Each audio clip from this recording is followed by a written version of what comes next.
Hi! Welcome back to my library.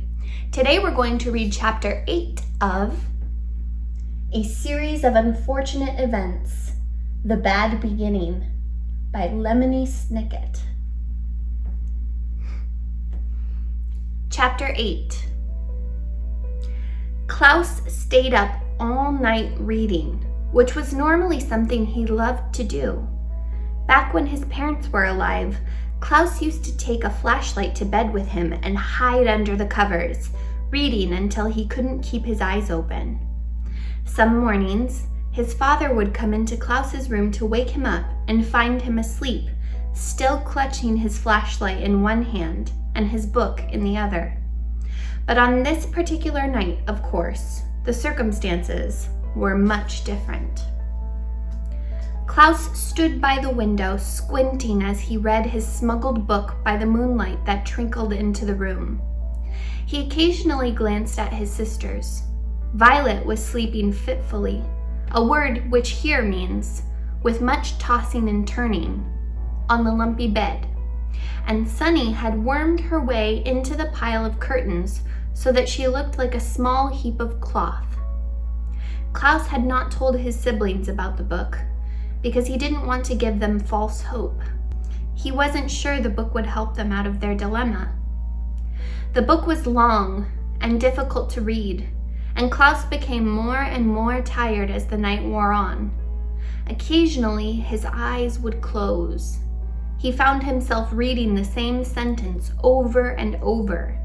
He found himself reading the same sentence over and over. He found himself reading the same sentence over and over.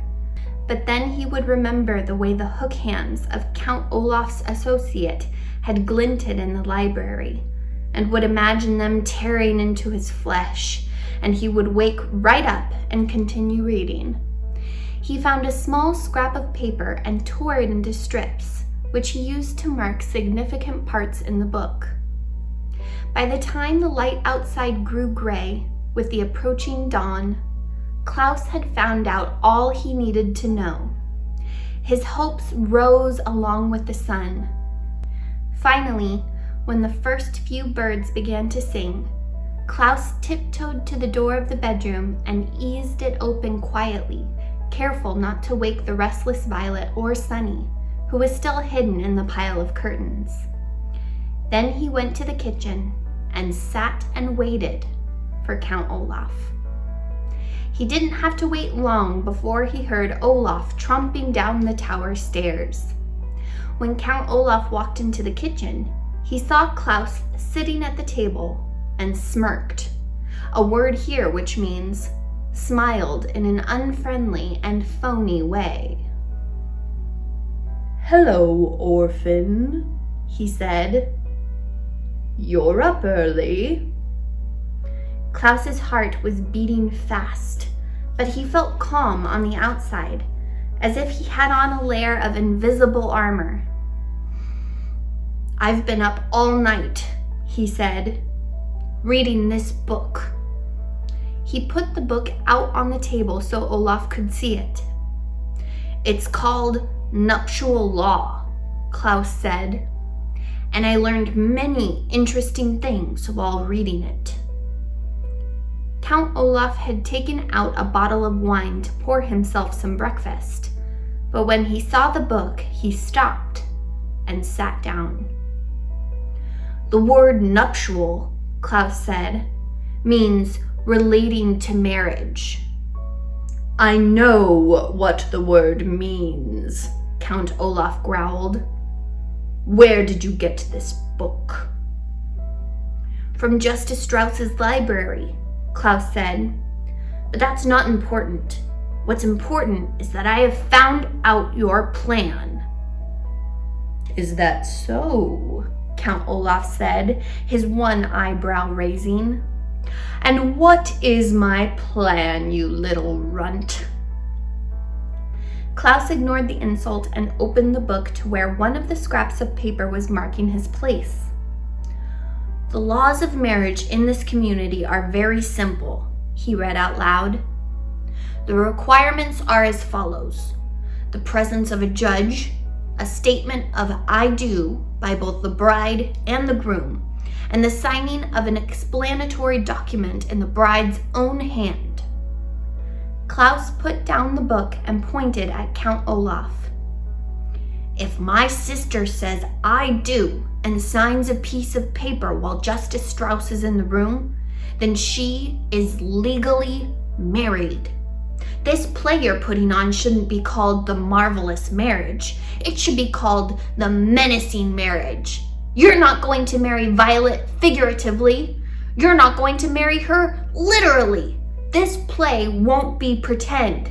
It will be real and legally binding. Count Olaf laughed a rough, hoarse laugh. Your sister isn't old enough to get married. She can get married if she has the permission of her legal guardian, acting in local parentis, Klaus said. I read that too. You can't fool me. Why in the world would I want to actually marry your sister? Count Olaf asked.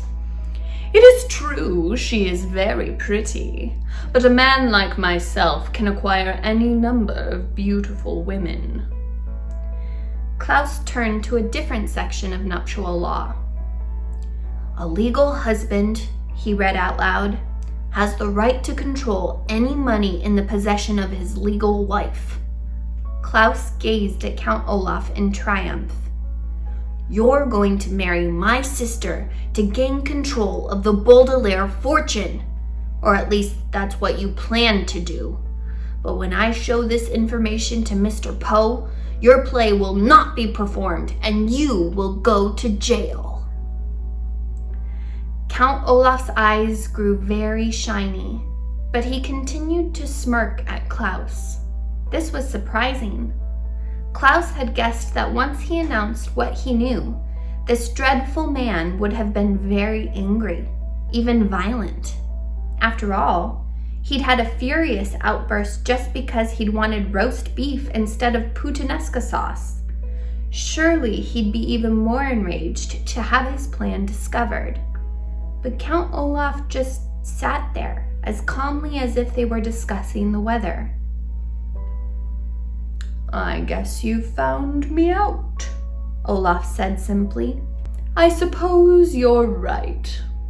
I'll go to prison, and you and the other orphans will go free.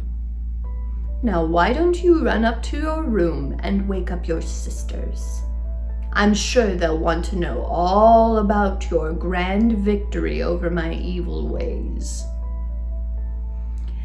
Klaus looked closely at Count Olaf, who was continuing to smile as if he had just told a clever joke. Why wasn't he threatening Klaus in anger, or tearing his hair out in frustration, or running to pack his clothes and escape? This wasn't happening at all the way Klaus had pictured it. Well, I will go tell my sisters, he said, and walked back into his bedroom. Violet was still dozing on the bed, and Sunny was still hidden beneath the curtains. Klaus woke Violet up first. I stayed up all night reading, Klaus said breathlessly as his sister opened her eyes. And I discovered what Count Olaf is up to. He plans to marry you for real, when you and Justice Strauss and everyone all think it's just a play. And once he's your husband, he'll have control of our parents' money. And he can dispose of us. How can he marry me for real? Violet asked.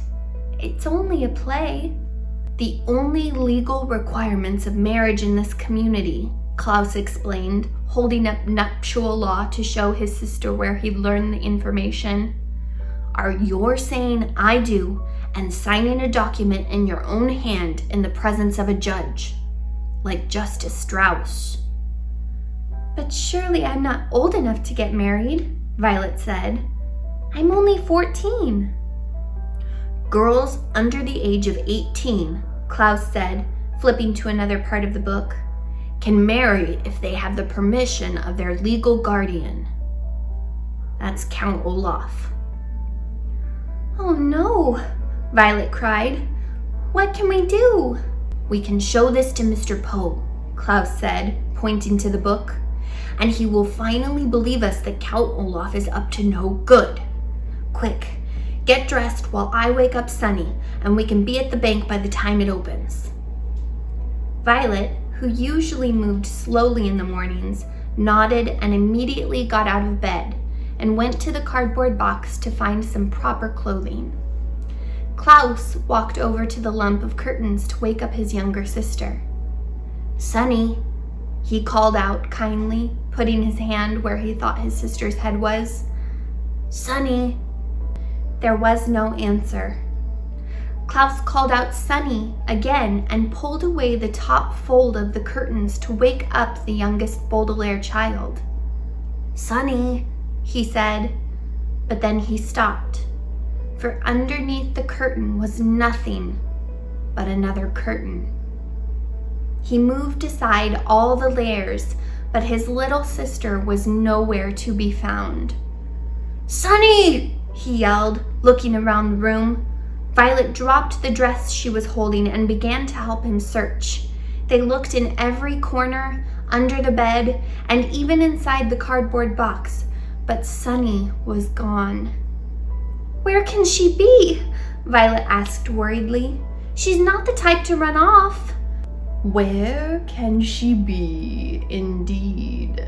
said a voice behind them, and the two children turned around. Count Olaf was standing in the doorway, watching Violet and Klaus as they searched the room. His eyes were shining brighter than they ever had, and he was still smiling like he'd just uttered a joke. And that's the end of chapter 8. What do you think has happened to Sunny? Make sure you like and subscribe so you're here to find out. See you soon.